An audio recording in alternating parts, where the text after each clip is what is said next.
in his presence, behaving like court jesters, just singing praises. And this is very unusual, to have a member of the National Assembly get to the podium and actually try and tell the president some bitter truth, what you're seeing Peter Salasya, the MP for Mumias East, say.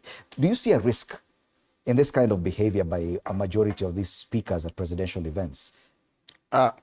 Fred, I'm on record as having said that from where I sat, and having sat in the National Assembly now for close to 3 years, that the National Assembly, as currently constituted, was greatly compromised by the executive.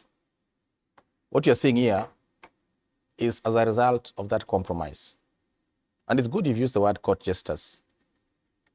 In medieval Europe, court jesters were hired to please the king during his time of relaxation. What we are seeing here with some of my colleagues is not very different.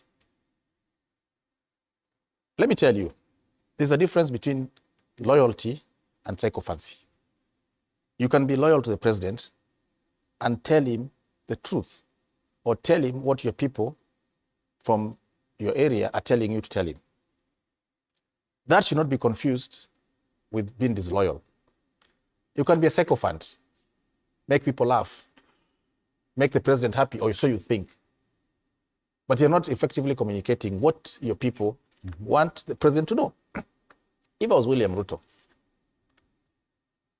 I would be very worried that people are still talking about my waning popularity. And I should be addressing the areas of concern so that I can either keep my ratings at the same level or even increase them. Listening to my colleagues talking and not even knowing that these colleagues, most of them, may not be able to win the election back, is not good enough for the president. I know that His Excellency William Ruto is smart enough to know who is a court poet, who is a jester, and who is a serious legislator. Luckily, there are more than 400 of us. There are close to 400 of us in both National Assembly and Senate.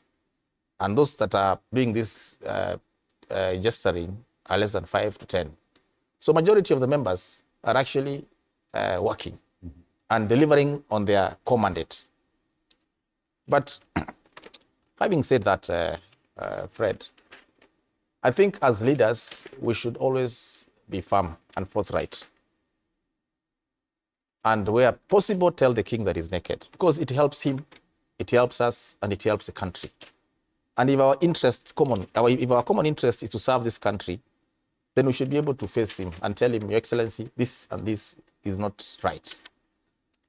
I don't subscribe to the method taken by my friend Peter Salasya, because normally when the president comes to a region, we have leaders meetings. And normally it's a closed door scenario where you list the concerns and the president takes them seriously. But when you come to the podium, because you want to get some, as the president said, claps, then again, you are going against the spirit of collective responsibility. Because the ultimate aim here is to help him understand the issues so that he can deliver to all Kenyans. I guess we shall see more of this as the days go on and as we get closer to the elections. More of what Salasya did, or more of what the sycophancy? The sycophancy will continue until 2027. Yes. All right.